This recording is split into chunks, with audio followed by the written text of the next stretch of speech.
रीज़ीरो का सीजन 2 बहुत लोगों को पसंद आया है एंड काफी लोगों ने इसे बहुत अच्छी रेटिंग्स भी दी है। अभी तक तो किसी को कोई प्रॉब्लम नहीं है जिस तरह से एपिसोड्स आ रहे हैं एंड जिस तरह से उनको एग्जीक्यूट किया जा रहा है। एंड मुझे भी काफी अच्छा ही लग रहा है सीजन 2।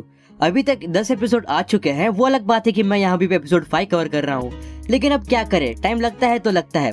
तो यार क्या हालचाल सबके, इसमें trendy Sagar back on the video और ये है रीज़ीरो सीजन 2 एपिसोड 5 का हिंदी रिव्यू। तो wait waste any more time, let's get started.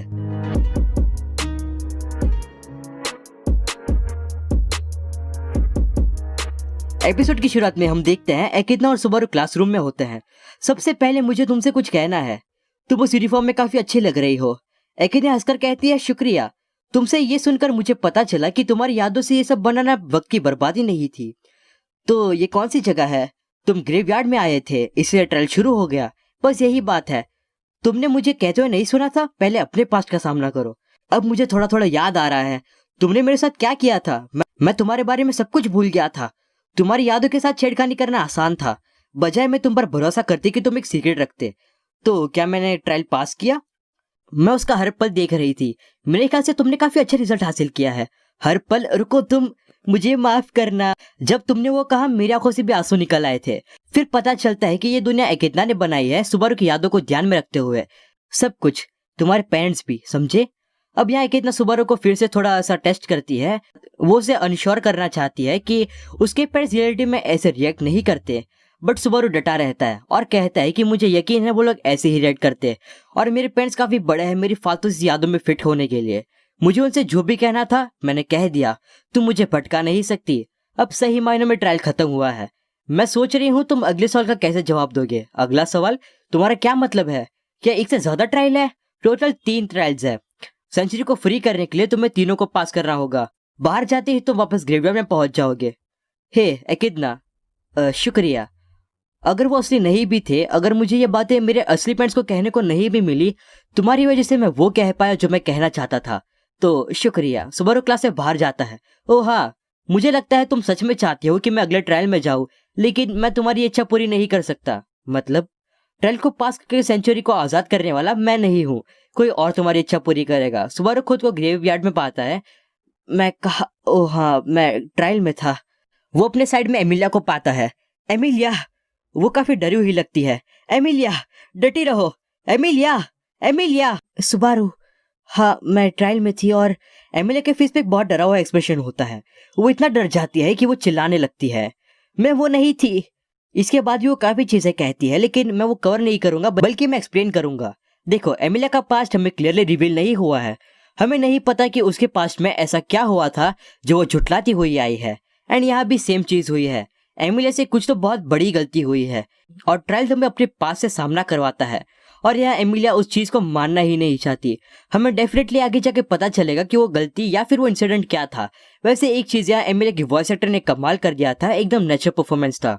Subaru Emilia को कंफर्टेबल फील कराने की कोशिश करता है। आखिरकार वो शांत हो गई और अब आराम कर रही है। क्या मैं कुछ कह सकता हूँ? क्या बात है ओत्तो? सबको बिना ट्रायल पास करे और सेंचुरी को फ्री किए बिना बाहर ले जाया सकता है? हाँ, ये तो क्या बक रहा है, ऐसा कभी नहीं हो सकता। अरे मेरी बात तो सुनो। मैं जानता हूँ जो भी मिक्स ब्लड होता है वो बेरे को छूते ही बेहोश हो जाता है। मैंने खुद ही अपनी आंखों से देखा है। तो क्यों ना हम जो कि बेरे से अफेक्ट नहीं होते वो बाकियों को बाहर ले जाए जब वो बेहोश होंगे। मैं समझ गया, इस तरह से हम सभी को। आइडिया काफी अच्छा है, बट इसे ट्राई ना करो तो ही बेटर होगा। मैं एक एम्प्टी शेल ऑफ सोल नहीं बनना चाहती।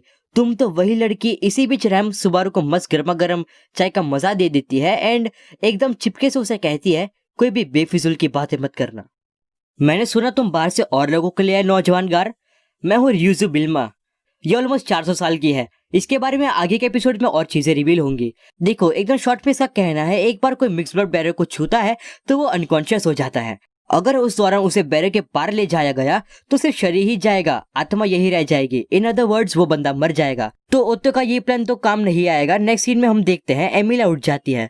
सुबारू, मॉर्निंग एमिलिया तान, क्या तुम सही से सोई? मॉर्निंग। क्या तुम सारी रात रह रहे थे? मैं वैसे भी अपने रूम में सो नहीं पाता, तुम जानती हो तो नींद में बातें करता है। मुझे कल के लिए माफ करना।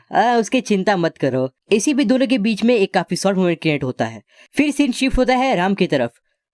मुझे तुमसे कुछ कहना है बारूसु। यहाँ सभी लोग ऐसा नहीं चाहते कि सेंचुरी आजाद हो। तुम्हारा मतलब क्या है? सिर्फ गारफील्ड और यूजू की तरह जो लोग हैं वही इसकी आजादी के लिए लड़ रहे हैं। एक छोटा हिस्सा है जो नहीं चाहता कि सेंचुरी आजाद हो। ऐसे भी लोग हैं जो इसकी आजादी नहीं चाहते।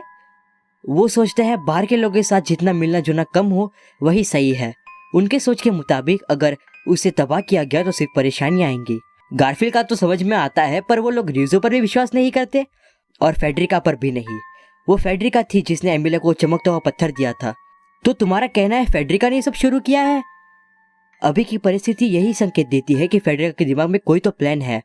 एमिलिया मुसीबत से बाल बाल बची है। बस संभाल कर रहना बारूसु। जो सेंचुरी की आजादी को लेकर सहमत नहीं है वो बस एमिलिया को चोट पहुंचाना चाहता है। तुम्हें नहीं पता कौन तुम्हारा दुश्मन होगा, हर वक्त चौकन्ना न रहना। बाद में रात को एमिलिया फिर से ट्रायल लेती है।